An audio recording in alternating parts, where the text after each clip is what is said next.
प्रभु उलाने पामी भाग पड़े, इसलिए कहते हैं कि भक्त को बुलाने में देर लगती है लेकिन परमात्मा को आने में बिल्कुल देर नहीं लगती। और भगवान सरोवर के ऊपर आके छा गए। आपकी आंख के पलक को ऊपर से नीचे गिरने में देर लगेगी, लेकिन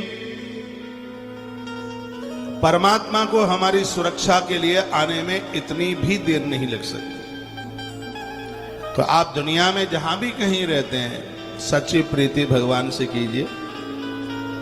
पति संग दे रहा है तो बहुत अच्छी बात है, और नहीं संग दे रहा है तो सब अपनी अपनी जिंदगी के मालिक हैं। बिल्कुल टेंशन मत कीजिए, जो जैसा करे वो वैसा भरे।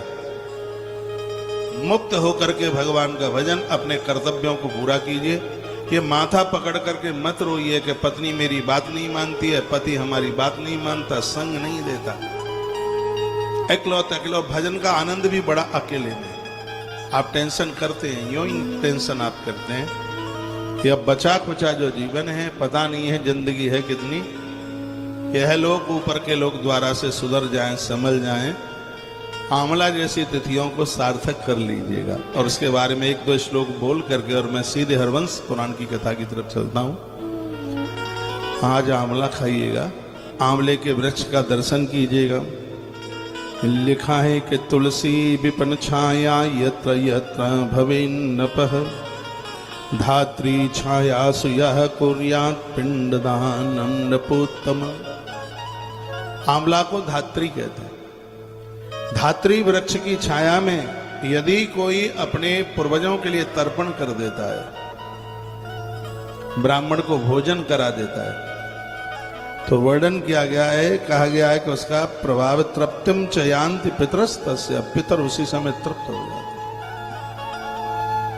इतनी बड़ी महिमा है, बड़ा सुंदर वर्णन है, जिनको रात में पूर्वज पुरखे दिखाई देते, रोते हुए दिखाई। पूर्वजों का रात्रि में देखना शुभ नहीं है, बिल्कुल भी अच्छा नहीं है। देवताओं का स्वप्न में देखना अच्छा है, बढ़िया है।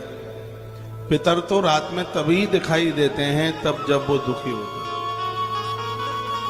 वो कष्ट में होते हैं तो वो दिखाई देते हैं।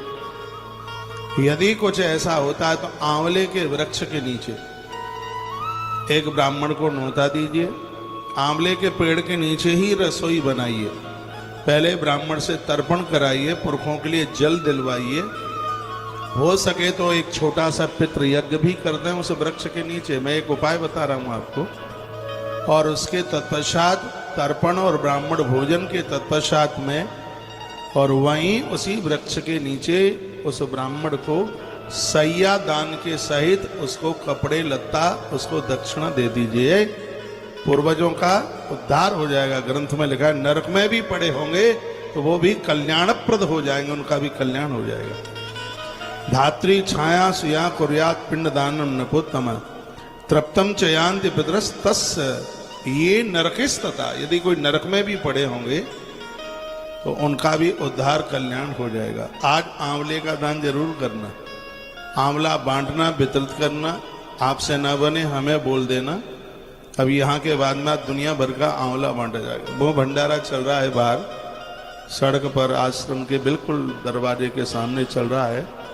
इन सब में सिर के ऊपर, बाजुओं में धात्री फल, आंवले के फल को धारण करता है।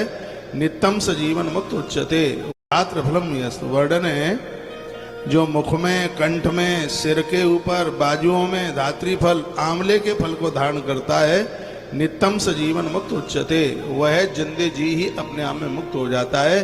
संसार उसको अपने बंधन में कभी बांध नहीं सकता। आंवले के फल की इतनी बड़ी महिमा।